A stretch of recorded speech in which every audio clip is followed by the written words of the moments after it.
Hi guys, my name is Andy and today's episode 1 of Real Stories. This is a new story series on my channel which I'll be looking at famous pilots, famous GIs and etc. Stories which are outstanding and just really interests me and hopefully will interest you as well. Hi guys, before I start this story I would just like to say I do apologise in advance. I might sound a bit coldish, I might sound a bit blurry and stuff like that, just because I've obviously got a cold and, you know, it's a bit yuck. But hopefully you guys can understand this story because it really did inspire me and it really did interest me, so hopefully it would for you guys as well. So kicking off with this story is based around a normal kid in America called Chuck Yeager. He grew up, his family was um, didn't have a lot, really poverty, didn't have much food. He grew up with no school education, but he did work on a gas company. He did luckily get a job with a natural gas company, as his dad worked there as well. His main job was to fix equipment and learn about engines so he could fix their engines in the future. But he that wasn't his dream. He wanted to be a pilot, so he enlisted in the U.S. Air Corps as a mechanic, hopefully hoping that one day he would be a pilot. He would be up there flying in the clouds. So when World War II broke out, the U.S. Army, the U.S. Air Corps, was looking for a load of people to fly the new planes coming off the production line, as they didn't have a big enough air corps to fight the Japanese and the Germans at the time. So they were looking for new enlisted people, and he enlisted himself because they weren't accepting, because they were now saying that they would take anyone. They don't need to. It doesn't. He doesn't need to have good qualifications. So he re-enlisted as a pilot. On the first day, he managed to shoot down a Bf-109, his first kill ever.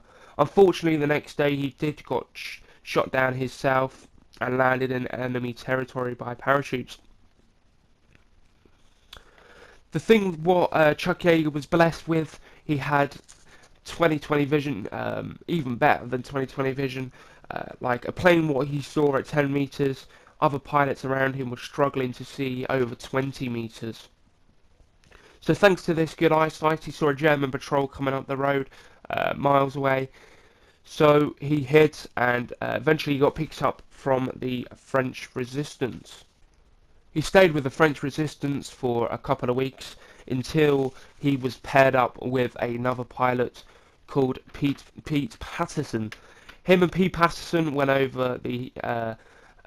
to go and cross the Spain border so he could get back to Britain, so he could be ported back to America, so he could get back in his cockpit again. But unfortunately, on the way, his companion Pete Patterson did get shot in the knee, so he carried him right over the Spanish border, 3.5 miles on his own, with him bleeding out. Very brave, over mounty, rocky mountain, really snowy, really cold, until he eventually did get over the Spanish border. So when he got sent back to America by Britain, he was got sent back up again to the end of the war. He shot down 5 ME-109s in a space of a couple of hours of going up. He became an ace in a day. So he got loads of medals, like the Bronze Star, Purple Heart, the Distinguished Flying Cross, all sorts for this bravery. But that's not the most interesting part. The interesting part does come later. So after the war, he wanted to be a test pilot.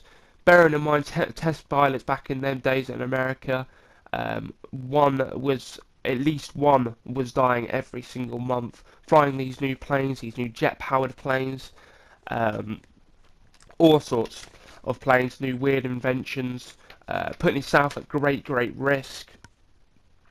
He test flighted the first plane to go Mark 1, absolutely astonishing. But the brave thing was here that he actually flew it with 2 broken ribs, after a horseback riding um, thing he done with his wife the day before.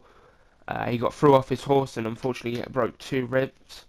But that did not stop him. He still went in the cockpit and reached over Mach 1. He was the first man in the world to reach over Mach 1. So that's what I think. This story is one of the most inspiring stories, one of the best stories I've ever heard of in the American aviation history. Absolute astonishing guy. He was known as a bit of a cowboy. On the first flights of this new airplane, which he flew to go Mach 1, he did put full throttle straight away. He done all these new turns, and he was instructed not to. But that wasn't stopping Chuck Yeager. He still went up there. He still done all these crazy turns. He even at one point went 50 foot off the ground. Absolutely amazing, astonishing guy. But anyway, that's the story of Chuck Yeager, a famous World War II and Korean fighter pilot, mostly World War II. But I hope you guys enjoyed this story. I hope you guys enjoyed this gameplay. If you would like to see any more stories like this, maybe different countries, maybe different places, even stories you would like to tell me and I would share on my channel, then please do comment down in the section below. If you did enjoy this, please pop me a like, please subscribe. It did take a long time to make this video, so I hope you did enjoy this video. If you did make it this far, if I haven't sent you asleep already. But thank you very much guys for watching.